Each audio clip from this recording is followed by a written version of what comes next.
ओम नमः शिवाय। बुद्ध प्रदोष व्रत कथा। प्रदोष व्रत भगवान शिव को समर्पित होता है। प्रदोष व्रत को मंगलकारी एवं शिव की कृपा दिलाने वाला माना गया है। यह सभी प्रकार के कष्ट और पापों को नष्ट करता है। प्रदोष व्रत मनुष्य को संतोषी व सुखी बनाता है। सूत जी कहते हैं, प्रदोष व्रत करने वाले को 100 गाय दान करने का फल प्राप्त होता है। बुद्ध प्रदोष व्रत कथा। श्री सूत जी ने कहा, बुद्ध त्रयोदशी प्रदोष व्रत करने से सभी कामनाएं पूरी होती हैं। इस व्रत में हरी वस्तुओं का प्रयोग करना चाहिए।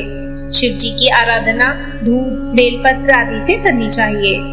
बुद्ध प्रदोष व्रत की कथा के अनुसार एक पुरुष का नया विवाह हुआ। विवाह के 2 दिनों बाद उसकी पत्नी मायके चली गई। कुछ दिनों के बाद वह पुरुष अपनी पत्नी को लेने उसके घर गया।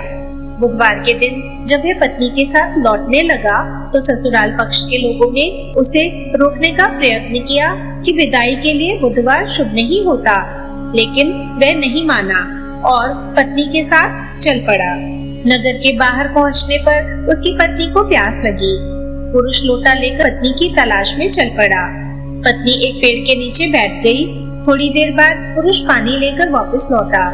तब उसने देखा कि उसकी पत्नी किसी के साथ हंस कर बातें कर रही है और उसके लोटे से जल पी रही है। उसको क्रोध आ गया। वह निकट पहुंचा तो उसके आश्चर्य का कोई ठिकाना ना रहा, क्योंकि उस आदमी की सूरत उसके जैसी ही थी। पत्नी भी सोच में पड़ गई। दोनों पुरुष झगड़ने लगे। भीड़ इकट्ठी हो गई। सिपाही आ गए। हमशक्ल आदमियों को देखकर वे भी आश्चर्य में पड़ गए। उन्होंने स्त्री से पूछा, उसका पति कौन सा है? वह कुछ कह ना सकी।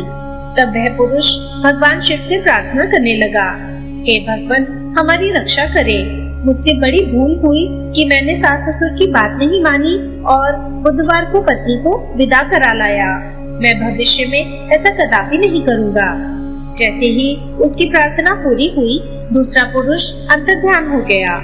पति पत्नी सकुशल अपने घर लौट आए। उस दिन के बाद से पति पत्नी नियम पूर्वक बुद्ध प्रदोष का व्रत करने लगे। अतः बुद्ध प्रदोष व्रत हर मनुष्य को करना चाहिए। इस व्रत की कथा श्रवण करने से सभी प्रकार के कष्ट और पापों का नाश हो जाता है। ओम नमः शिवाय। बुद्ध प्रदोष व्रत कथा समाप्त। ओम नमः शिवाय।